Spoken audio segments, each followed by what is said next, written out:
دیکھیں بھائی، تمام آل اسلام کا کتاب و سنت کی روشنی میں عقیدہ ہے کہ حضرت عیسیٰ علیہ السلام کو زندہ آسمانوں پر اٹھایا گیا، قرب قیامت نازل ہوں گے، پھر کچھ عرصہ زمین پہ رہیں گے، پھر زمین پر ان کو موت آئے گی اور زمین میں دفن ہوں گے۔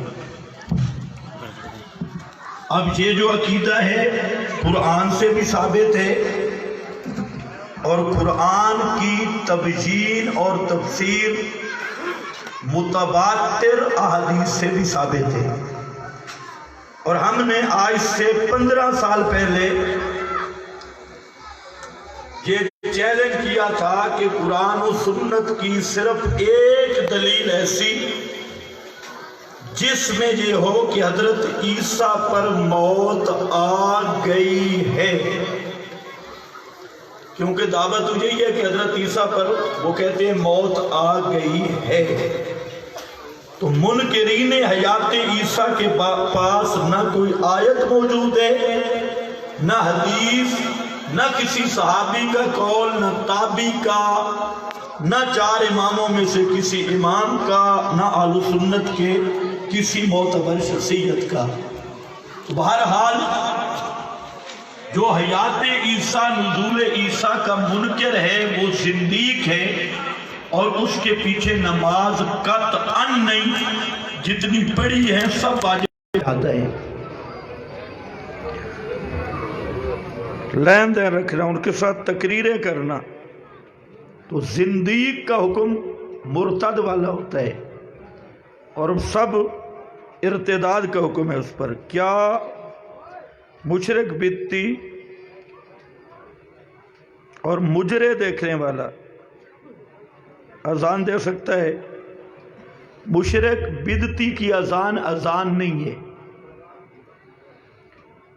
اور جو فاسق ہے معلن، اس کو بھی اذان دینے کی اجازت نہیں ہے۔ اذان اچھے آدمی دینا چاہیے، دیندار اور متقی۔ جو کنجر، بھانڈ، مجرے اس طرح کی چیزیں دیکھتا ہے تو یہ فاسق معلن ہے، تو فاسق معلن کے لیے اذان دینا مکروہ ہے۔ کہتے ہیں منع کرنے کے باوجود بھی وہ اپنی عادتوں پر قائم رہے تو پھر ضرب یضرب ضربا، اس کا تو ایک ہی علاج ہے۔ مسجد اذان دینے کے بعد اونچی آواز میں دنیاوی باتیں غیبت کرتا رہتا ہے، یہ بھی گناہ ہے۔ مسجد میں دنیاوی باتیں نہیں کر سکتے، غیبت تو بہت بڑا گناہ ہے، وہ تو مسجد کے باہر بھی نہیں کر سکتے، چاہے جائے کہ مسجد کے اندر کریں۔ اس کی سائیڈ لیتے ہیں علماء حضرات، کیا پتہ وہ چندہ دیتا ہو، اس لیے اب یہ تو علماء اور اس کا مسئلہ ہے، جو مسئلہ تھا میں نے بتا دیا۔ اگر کوئی بندہ اشاعت کا ہو، توحید کا بھی پکا قائل ہو، لیکن اس کے ہمسائے کے ساتھ سلوک نہ ہو، یا ہمسائے کی زمین پر قبضہ کر رکھا ہو، تو اس کا کیا بنے گا؟ پرچی لکھو جو مسئلہ پوچھنا ہے۔ اب میں اتنا بڑا مولوی تو ہوں نہیں کہ قیامت کے حالات آپ کو بتاؤں کہ کیا بنے گا۔ مجھے اتنا پتہ ہے نبی کے سب صحابہ جنتی ہیں، اس کے بعد ہر مومن کے بارے میں حسن ظن ہے، کیا بنے گا نہیں پتہ۔ بہرحال ہمسائے کے ساتھ اچھا سلوک رکھنا اسلام کے مقاصد میں سے ہے، اور ہمسائے کو تنگ کرنا یا کسی مسلمان کو تنگ کرنا گناہ ہے۔ ایک بندے کی چوری ہوئی، وہ پیر کے پاس گیا مگر اس نے چور بتا دیا۔ اس بندے کا عقیدہ یہ تھا کہ پیر کچھ نہیں کر سکتے، تو کیا یہ گناہ ہے؟ حدیث میں ہے کہ جو آدمی یہ غیب بتانے والے کے پاس جائے، چاہے وہ انگوٹھا میں سیاہی لگائے، دارا بھرے، چرخہ کاٹے، یا جو بڑا دجال شیطان ہوتا ہے وہ کہتا ہے میں قرآن سے حساب کرتا ہوں، یہ سب سے بڑے دجال کی علامت ہے۔ قرآن کہتا ہے غیب کوئی بھی نہیں جانتا، اسی قرآن سے وہ حساب نکالتا ہے۔ اگر عقیدہ رکھ کے گیا کہ پیر صاحب کو پتہ ہے تو پکا کافر ہے۔ اور یہ مسئلہ لکھا ہے البحر الرائق میں، مجمع الانوار، اور علماء نے بھی لکھا۔ اور حدیث میں اگر ویسے جاتا ہے بائی دا بے شو چساں لستاں لمنا سے وہ ادھر ادو بھی مزہ چاہ گنا، اس دی 40 دنوں دی عبادت قبول نہیں ہوتی۔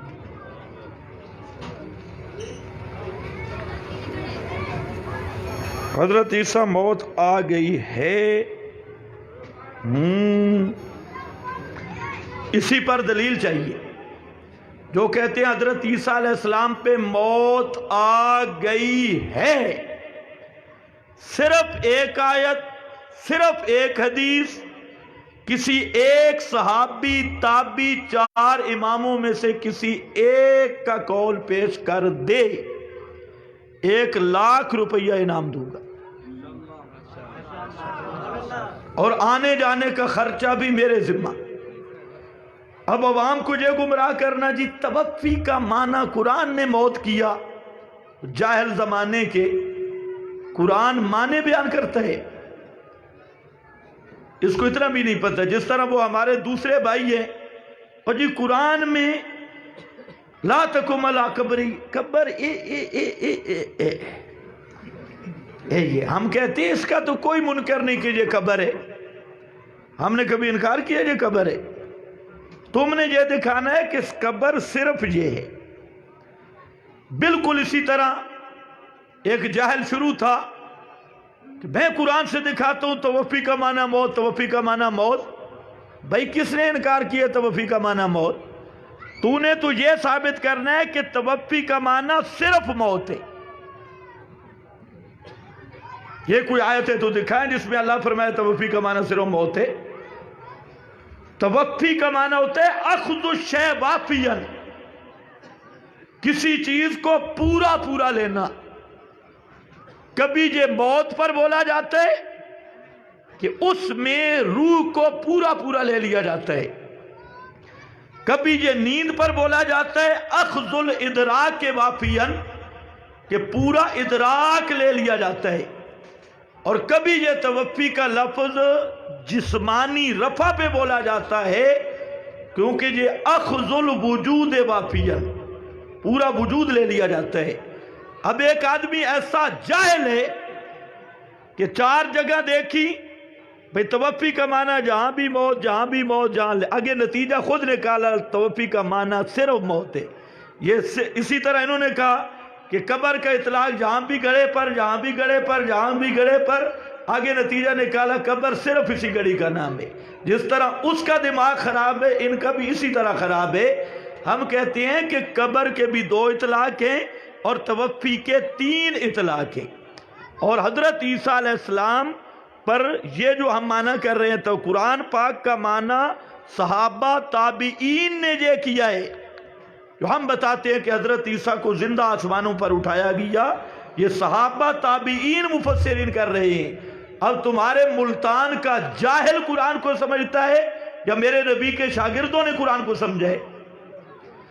پھر کہتے ہیں قرآن کے مقابل، بھئی قرآن کا مقابل تو تب ہو قرآن کے حضرت عیسیٰ پہ موت آ گئی، اور حدیث کہے موت نہیں آئی نازل ہوں گے، تقابل تو تب بنے گا۔ وہی تو ہم مطالبہ کر رہے ہیں، آپ پیش کریں ایک آیت جس میں یہ اللہ فرمائے کہ حضرت عیسیٰ پر موت آ چکی ہے۔ صرف موت والی تو کون منکر ہے؟ ہم کہتے ہیں حضرت عیسیٰ پہ موت آئے گی۔ آپ ذرا وہ آیت دکھائیں نا ہمیں۔ دیکھو یار 1,00,000 روپیہ انعام تھوڑا تو نہیں ہے، 1,50,000 دے دیتے، 2 دے دیتے ہیں تقابل کے۔ حضرت اللہ فرمائے حضرت عیسیٰ پہ موت آ چکی ہے، آپ بھی جا کے ان سے وہ آیت لے آئیں ایسے ترجمے والی، اگر وہ نہیں لیتے آپ کو دے دوں گا۔ مفتی صاحب کہہ رہے ہیں 1,00,000، بھائی 3,00,000 ہو گئے۔ مفتی صاحب کہہ رہے ہیں 1,00,000 میری طرف سے بھی ہے۔ ایک آدمی کہتا ہے کہ حضور کو معراج خواب میں ہوا، یہ آدمی غلطی پر ہے۔